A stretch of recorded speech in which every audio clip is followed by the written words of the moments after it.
अस्सलाम वालेकुम नाज़रीन, मैं मोहम्मद असलम हुसैन सियासत की आलमी ख़बरों में आप सबका इस्तकबाल करता हूँ। अमेरिका, इजराइल और ईरान के दरमियान जंग थमने के कोई आसार नज़र नहीं आ रहे हैं। जहां अमेरिका और इजराइल बार बार ईरान पर हमले कर रहे हैं, वहीं ईरान भी भरपूर जवाबी कार्रवाई कर रहा है। दूसरी तरफ स्पेन ने अमेरिका को सख्त वार्निंग जारी की। स्पेन का कहना है कि इसके फौजी अड्डे ईरान के खिलाफ हमलों के लिए इस्तेमाल नहीं किए जा सकते। स्पेन अमेरिका के साथ मोरून और रोटा में मुश्तरका तौर पर फौजी अड्डे चलाता है। स्पेन की सख्त वार्निंग के बाद 15 अमेरिकी तैयारे हिस्पैनवी फौजी अड्डों से जर्मनी और फ्रांस की तरफ आज पीर को परवास करते हुए देखे गए। Flight tracking website flight rider 24 के मुताबिक अमेरिका और इजराइल की जानिब से ईरान पर हमले शुरू करने के बाद से कम 15 अमेरिकी तैयारों ने जुनूबी स्पेन में रोटा और मोरून के फौजी अड्डों से उड़ान भरी है। हिस्पैनवी वज़ीर ख़ारजा होजे मैनुअल एल्बारिस ने कहा है कि स्पेन अपने फौजी अड्डों को ईरान पर हमलों के लिए इस्तेमाल करने की इजाज़त नहीं देगा, जो कि अमेरिका और स्पेन मुश्तरका तौर पर चला रहे हैं। ईरान जंग तीसरे दिन में दाखिल हो गई, लेकिन इसकी इंतकामी कार्रवाइयाँ मज़ीद शफ़ाफ़ और मौलिक होती जा रही है। जंग के तीसरे दिन ईरान ने मगरबी एशिया के शोबे पर हमला किया है, जो खलीजी ममालिक की रीढ़ की हड्डी है और जिस पर खलीज की खुशहाली का इन्हिसार है। ईरान जानबूझकर खलीजी ममालिक के तोनाई के शोबे पर हमले कर रहा है। इस हिकमत अमली के एक हिस्से के तौर पर ईरान ने आज पीर को दुनिया के 2 बड़े तेल और गैस प्लांट्स पर हमला किया, जिससे इन्हें बंद करना पड़ा। ईरान ने दुनिया की सबसे बड़ी रिफाइनरियों में से एक सऊदी आरामको पर ज़बरदस्त हमला किया। हमला इतना शदीद था कि सऊदी आरामको ने पैदावार बंद करने का ऐलान कर दिया। मज़ीद ईरान ने एक LNG प्रोडक्शन प्लांट पर बड़ा हमला किया, जो क़तर की मईशत की रीढ़ की हड्डी है। इसे मफलूज करना पड़ा। मशरिक़ व सतह में जारी तनाज़ात के दरमियान ईरान ने सऊदी अरब और क़तर में तोनाई के बड़े मराकिज़ पर ड्रोन हमलों से हलचल मचा दी। ईरान की जवाबी कार्रवाई तौक़्क़ात से बालातर और इसके दायरेकार से बाहर दिखाई दे रही है। आज 2 मार्च को ईरान ने रास्त तनोरा में सऊदी अरब की आरामको रिफाइनरी पर शाहिद ड्रोन के ज़रिए हमला किया। रास्त तनोरा सऊदी अरब की सबसे बड़ी रिफाइनरी और दुनिया की सफ़े अव्वल की रिफाइनरियों में से एक है। इसकी रिफाइनिंग की सलाहियत तकरीबन 5,50,000 बैरल रोज़ाना है, यानी ये रोज़ाना 5,50,000 बैरल तेल पैदा कर सकता है। लीटर में रिफाइनरी रोज़ाना 87 मिलियन 12 लीटर तेल पैदा करती है। ईरान पर अमेरिका और इजराइल का मुश्तरका हमला पूरे मशरिक़ सतह के लिए बहरान बन गया है। डोनाल्ड ट्रंप ने ईरान पर हमले का ऐलान करते हुए जेनुआ मुज़ाकरात को मुलतवी करते हुए दावा किया कि ईरान एक अहम ख़तरा है, लेकिन पेंटागन की खुफिया मुलाकात ने ट्रंप को बेनकाब कर दिया। इस मामले से वाकिफ़ 2 ओहदेदारों ने बताया कि इतवार को अमरीकी वज़ारत दिफ़ा और पेंटागन के हुक्काम की एक खुफिया मीटिंग के दौरान डोनाल्ड ट्रंप के ओहदेदारों ने तस्लीम किया कि ऐसी कोई इंटेलिजेंस नहीं थी जिससे यह ज़ाहिर होता कि ईरान पहले अमरीकी अफवाज पर हमला करने का मनसूबा बना रहा था। हुक्काम के मुताबिक अमेरिका और इजराइल ने हफ्ते के रोज़ ईरान पर अब तक का सबसे बड़ा हमला किया। ईरान के सुप्रीम लीडर आयतुल्लाह खामेनेई इस कार्रवाई में मारे गए।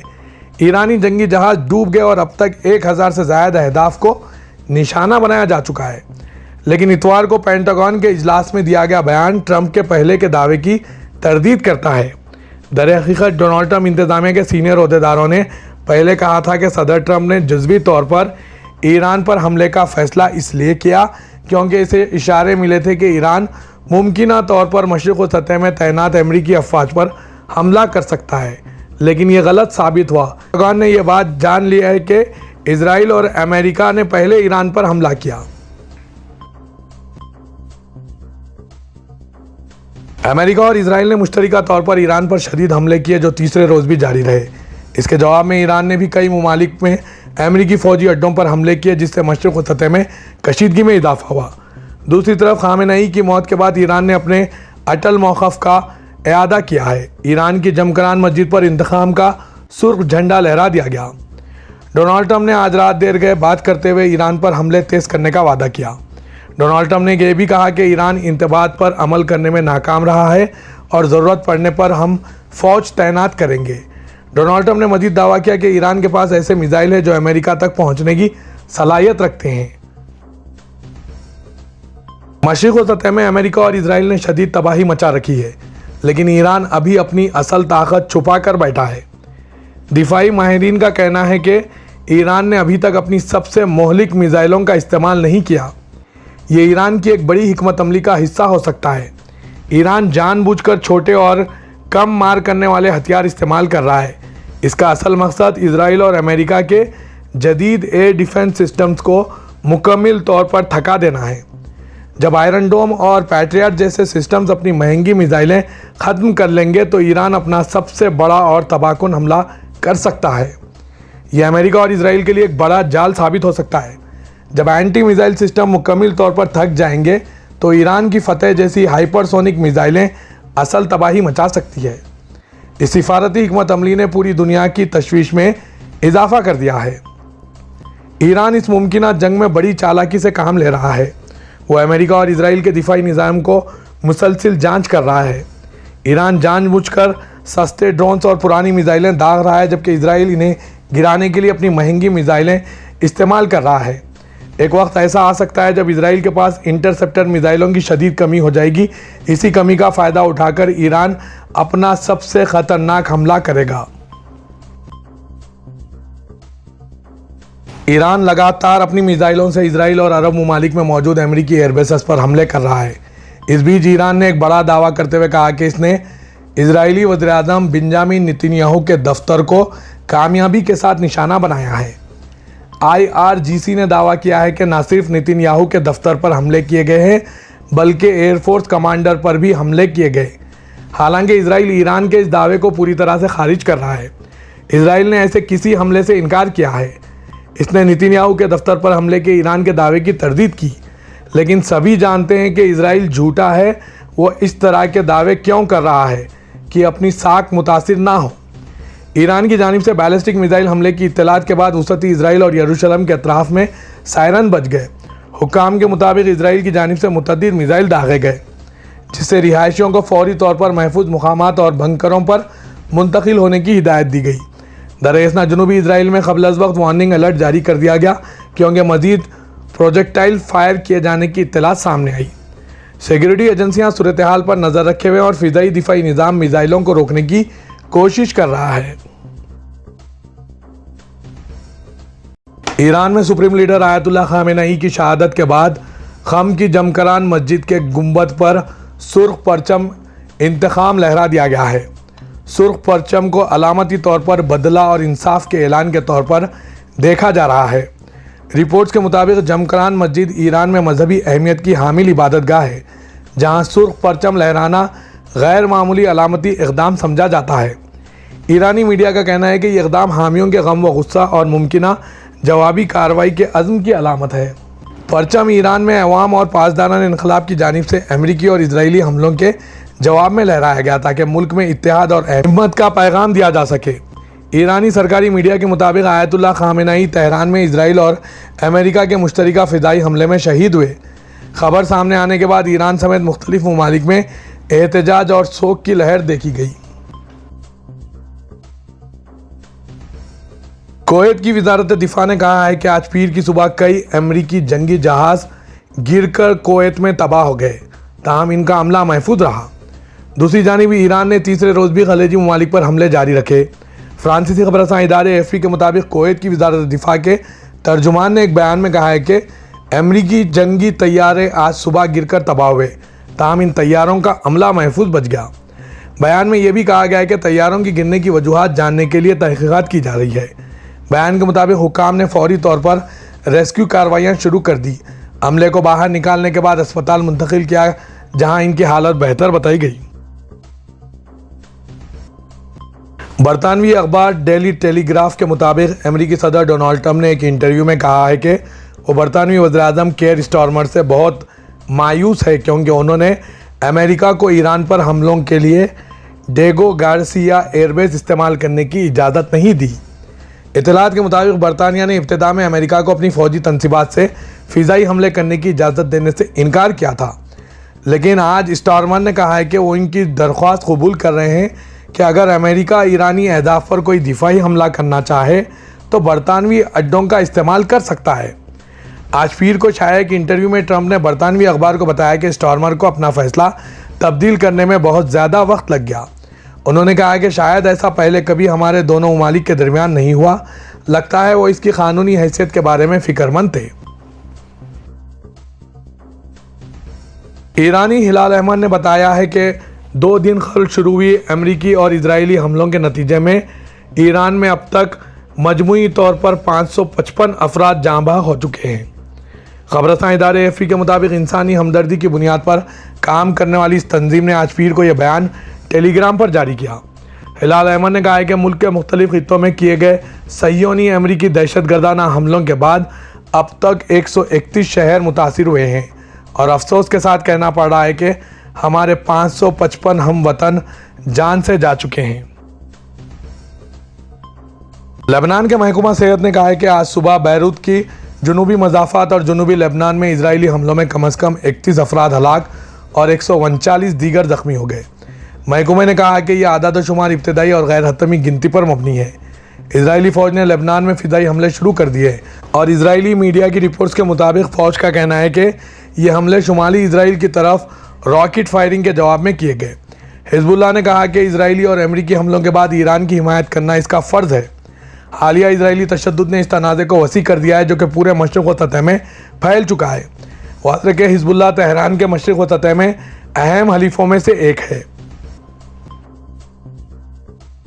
ईरान के आला सलामती कौंसिल के सेक्रेटरी अली लारिजानी ने इन दावों की तरदीद की कि तेहरान ने वाशिंगटन के साथ मुज़ाकरात दोबारा शुरू करने की कोशिश की।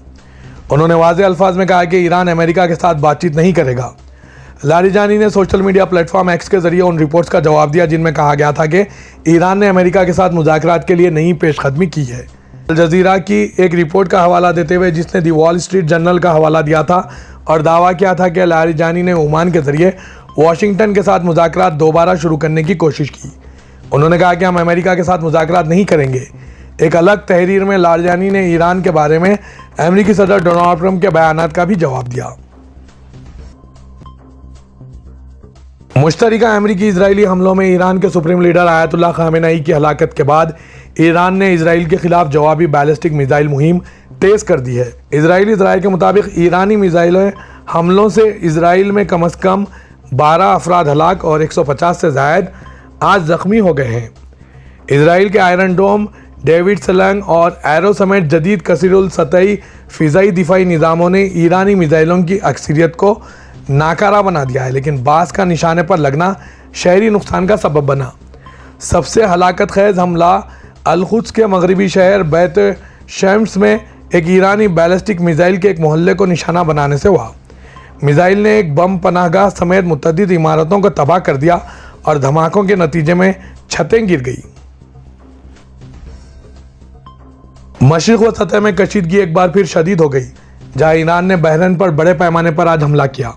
इतलात के मुताबिक इन हमलों के दौरान बहरीन में कई मुकामात पर ज़ोरदार धमाके सुने गए जिसके नतीजे में इलाके में खौफ व हरास फैल गया और आसमान पर धुएं के घने बादल छा गए।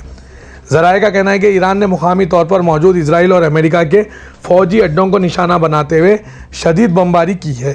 बताया जा रहा है कि हमलों के दौरान मिसाइलों और फ़िज़ाई हथियारों का इस्तेमाल किया गया जिसके बाद बहरीन के मुख्तलिफ इलाकों में ज़बरदस्त धमाके हुए और कई मुकामात पर आग भड़क उठी। इन धमाकों के बाद मुतासरा इलाकों में हर तरफ घना धुआं छाया रहा जिससे अवाम में शदीद बेचैनी और खौफ की कैफियत पैदा हुई। सिक्योरिटी इदारों ने फौरी तौर पर हाई अलर्ट जारी करते हुए शहरियों को हिदायत दी कि वो घरों से बाहर ना निकलें और गैर ज़रूरी सफ़र से गुरेज करें।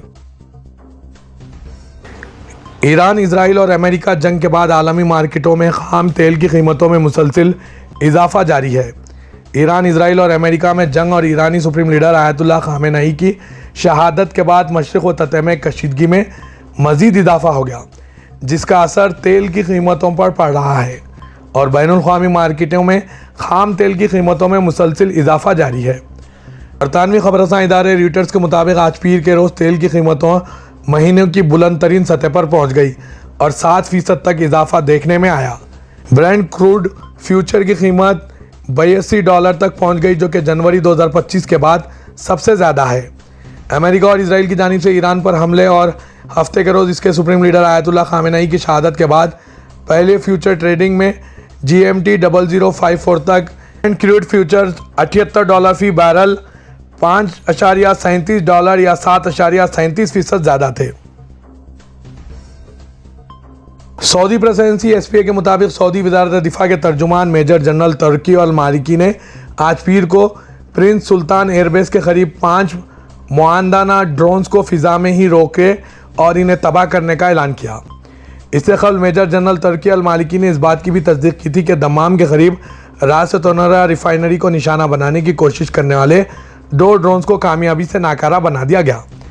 तुर्की अल मालिकी ने तस्दीक की कि इन कार्रवाइयों के नतीजे में किसी किस्म का जानी नुकसान नहीं हुआ।